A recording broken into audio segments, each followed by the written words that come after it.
muhajirii fi ansaar ifaa islaamummaa kan diinii nuu kenne maqaa rabbii guddaatiin bismillaahi jenne ergamaa olaanaa akka aduu baatu nagaaf rahmanni isaan irraa jiraatu. Rabbiin ta'ii takkaan waa hunda taasise uuma hundaa uumee uumaan jiraachise waa cufaa kalaqee akka ofii fedhetti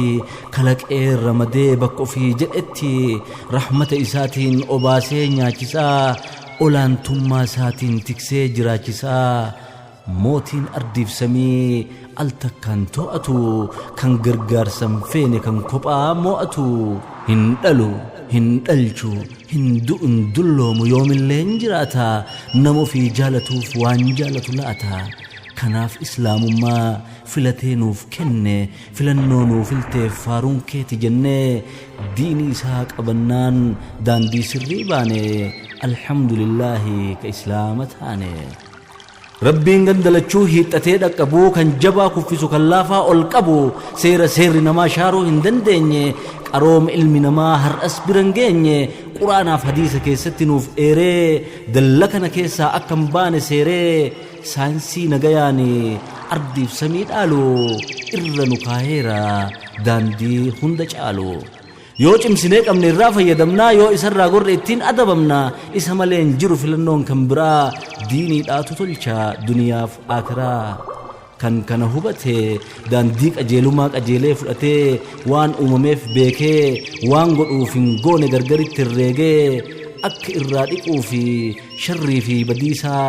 tola rabbiif oolee argata gatiisaa.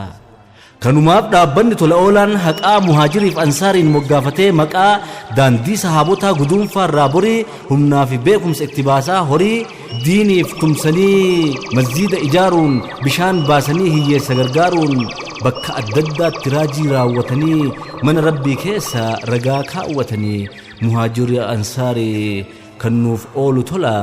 bu'aa harraan qabu kan boruutiin ala. Hanga lubbuun jiru khairii dalagachuuf tola oolee toltuu qabrittiin galachuuf dhaabbata kana jalatti hiriiree warri karaa haqaatti harkisaa diriiree kiisa dhuunfaa keessaa walitti baasanii oromiyaa guutuu diinii facaasanii hawaasa faca'ee walgeettii dhabuudhaan masjiida ijaaranii walitti qabuudhaan warra aduuf rooba keessatti salaatu akka bakka azaanaa fi salaataa qabaatu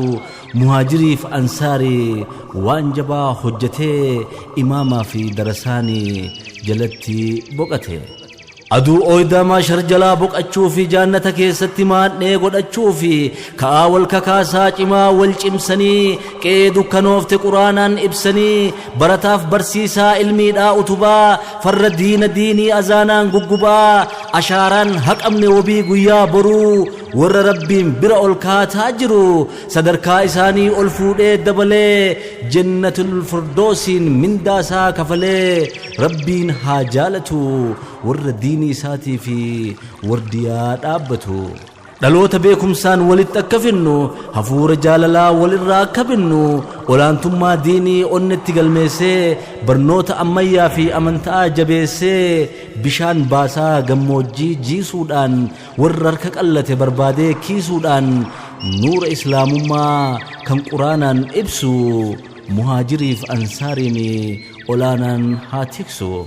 Dirqama rabbii fi lammummaa bahuudhaaf lallabsa dhugaadhaa ummataan gahuudhaaf bakka rakkoo qabdu hundaaf hadooddanii qooda keessan irraa murtanii qooddanii akka qorqalbiin saba keetiin duune akka mana rabbiitti udumeen hin buune masjiida aftanii feessitanii keessoo quraanaaf kitaabaa fi tolchitanii teessoo kuusaa beekumsaa isiniin arganne isinaa yaadatu rabbiin waan daganne. Deega wallaalummaa buqqiftanii hiddaan hayyoota beekumsaa irkiftanii mindaan masjiidni ijaarame darasaa argatee akka tibbaahetti isiniin gabbatee dukkanaa fi cinqiin qabrii keessa jirtu isiniif bal'attee isiniif haa iftu. Dafqaaf horiin keessan kan keeritti bahee isiniif haa iyyuu ragaa boruu ta'e. Obboleewwan tiyyaa kan biyya jirtanii yookiin biyya alaa islaama jechuun nagayaaf jaalalaa waan rabbiin nuu kenneen walitti hin dabnu dheebotaa obaasuun beelahaa nyaachisuun aadaa kalee qabnu muhaajir ansaariin fakkeenya fudhannee keerii hojjechuurraa odoof hin qusanne xiqqoos ta'ee guddaa rabbii fiixachuudhaan gaafa kophaa hafnuu fi ajrii dhiifachuudhaan aakiraaf duniyaa akka qajeelfannu muhaajiriif ansaariin haa jajjabeeffannu. hangumni isaa ga'een hamma harki isaa dhaqqabuu danda'een rakkoo saba keetii furaara waan ta'eef islaamummaa cimsuuf muratee waan ka'eef kophaan danda'anii qaawwa hunda cufuu yoo nuti hin deeggarree gufatanii kufuu waan rabbi laaffiseen gargaaraa fedhaanii hamilee itti horaa siif jirra jedhaanii. sabodoo rakkisuu rakkoon lafa guutee birriin takka takka walirra too buute qaawwa meeqa cuftee rakkoo meeqa furtee akka hiiktu beekaa ba'aa tokko hin baanne tokko irratti eegaa dhagaan kophaa dhiibanii waan gaara hin baaneefi akki rabbiin jedhusi akki rabbiin fedhusi waan kan hin taaneefi waan guyyaa qiyaamaa zambiidhaan miicannu rabboommaaf jennee waan rabbiif hiixannu karaa muhaajirii ansaarii kanaani yoo kennachuu feetan banaadha karaani. galaa guyyaa boruu dhalee gaafa duune kan nu biraan hafne yoollee qabrii buune akka hin gaabbine gaafa waala seenne otoo lubbuun jirru baankii rabbii kenne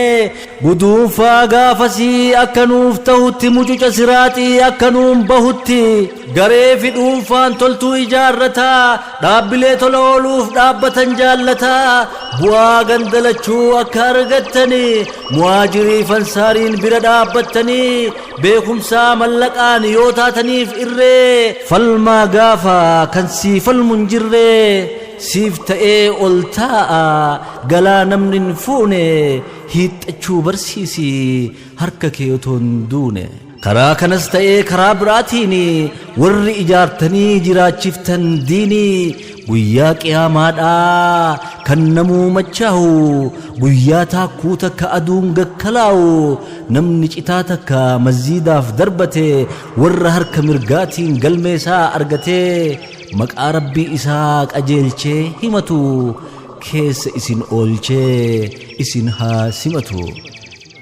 gaafa fooddaa toobaa itti godhan qulfii gaafa muddamsuurraa garaa ba'u ulfii guyyaa na baasiin hin dandeenye baasuu warra tolli oole madaala isaa kaasuu isin godhee gooftaan isinaa milkeessu dilii teessan dachaa kumaan haa xiqqeessu. gaafa baha dhiiftee aduun dhihaan baatu gaafa namni gaabbee harka ufii nyaatu guyyaa samiif dachii kan uume diddiigu guyyaa namni qullaa of wallaalee fiigu guyyaa qiyaamaadhaa gaaf waliin qaabanne guyyaa namni namaaf wabii hin dhaabanne